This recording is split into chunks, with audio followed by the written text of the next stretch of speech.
No one spoke when the order came through the radio because everyone already knew what it meant, and in that silence, thick, heavy, and terrifying, the first thing that moved was not a man but a dog, a U.S. Navy SEAL K-9 standing perfectly still until his handler whispered a single word into the night, a word that meant danger, trust, and sacrifice all at once, and with that word the dog stepped forward, tail low, muscles tight, ears sharp, becoming the very first soul to cross the threshold of an enemy house that intelligence had flagged as high risk. A place where no one expected to walk out unharmed, and yet this dog, trained, loyal, fearless, did not hesitate. Because hesitation was something humans did, not him, and as the door cracked open under moonlight and dust floated like ghosts in the air, every soldier behind him held their breath knowing that if something went wrong, it would be him who paid the price first, not them. And that was the unspoken truth of every mission involving a military working dog, because long before bullets fly or commands are shouted, a silent contract is already signed, one where the dog goes in first so others might live, and this particular mission, buried deep in classified reports and never meant for public eyes, began the same way so many others did, with hope disguised as discipline and fear hidden beneath years of training, as the dog's paws touched the cold concrete floor inside the house. His nose immediately catching 1,000 invisible stories, sweat soaked into walls, metal residue clinging to the air. A faint tremor of something wrong pulsing like a heartbeat through the darkness, and behind him his handler felt it too. Not through smell but through instinct, that tightening in the chest that told every soldier the same thing. This night was different, this house was alive with danger, and the dog knew it before anyone else did. Because that was what he was born and trained to do, to sense what humans couldn't, to walk calmly into places where fear screamed. And as he moved room by room with deliberate precision, the team followed, rifle steady but fingers disciplined. Because the rules were clear. Trust the dog, always trust the dog, and in that trust lay their survival. Yet even trust cannot silence the human mind when it starts counting seconds, each one stretching longer than the last. Each breath sounding too loud inside helmets, each step feeling like it might be the one that triggers chaos, and still the dog pressed on.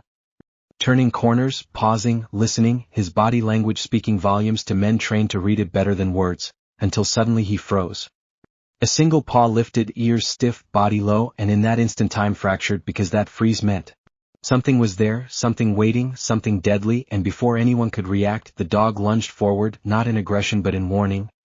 His movement sharp and fast, drawing attention away from the team, toward himself, and that was when everything exploded into motion, shouts echoing, boots pounding, the controlled violence of a raid unfolding in seconds that felt like hours, and amid it all the dog never faltered, pushing ahead. Absorbing risk, creating space for the soldiers behind him to do what they had trained for. And in that narrow hallway filled with smoke and confusion, the dog took the moment meant for a man, a split-second difference between life and death. And he did it without understanding medals or flags or the weight of what he was giving.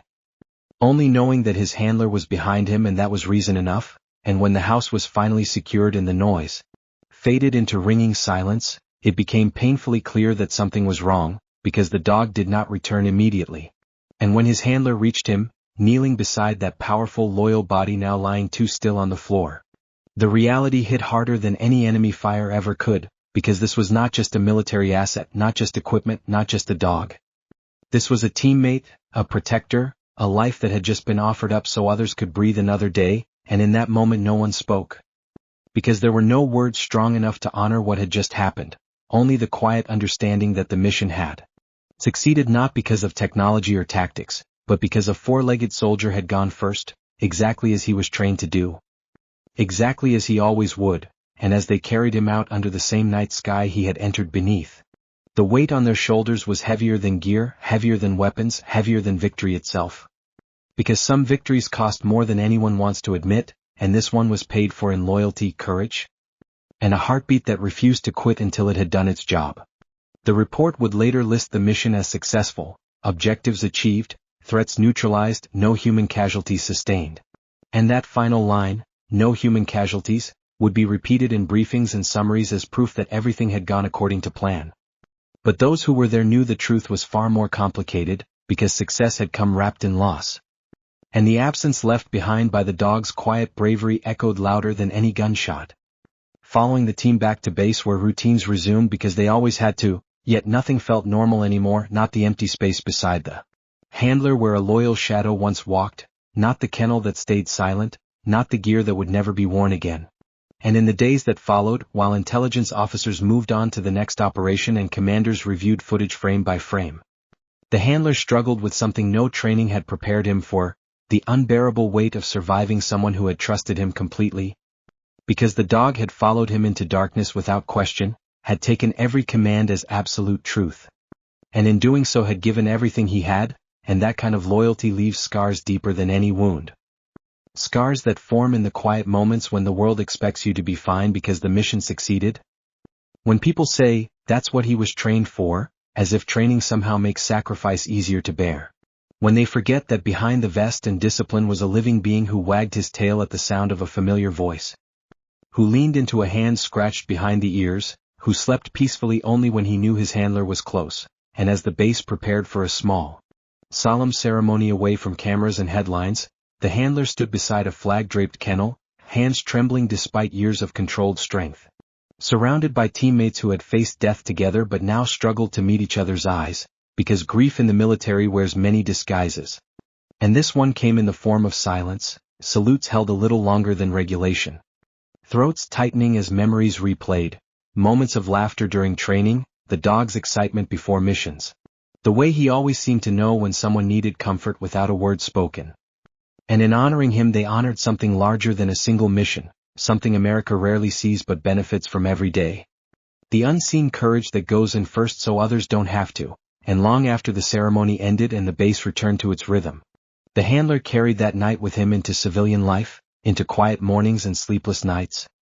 Into a world that would never fully understand why the loss of a dog could feel like losing a brother. Because only those who have walked beside a military working dog know the truth, that these animals do not just serve alongside soldiers.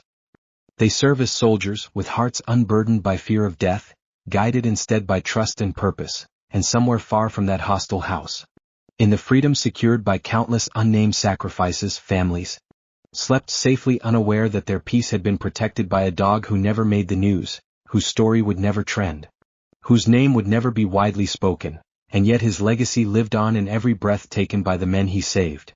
In every future mission approached with renewed respect for the cost of survival. And in the quiet promise whispered by handlers across the country as they kneel beside their K9 partners before deployment. A promise that says, I'll never forget what you're willing to do for me, because true heroes are not always the ones who come home. Not always the ones who receive applause, and not always the ones who understand the full meaning of their actions. Sometimes they are simply the ones who step forward first into the dark, into the unknown, carrying the weight of others on their shoulders without ever asking why, and that is why this story matters, why it deserves to be told. Because behind every successful mission, behind every line in a classified report, there is often a silent guardian with 4 paws, a beating heart. And a loyalty so pure it reshapes the meaning of bravery itself, and as long as freedom demands sacrifice, there will always be dogs like him. Ready to go first, not for glory, not for recognition, but for the person behind them, trusting completely, loving unconditionally, and proving, without ever speaking a word, that heroism does not require a human form.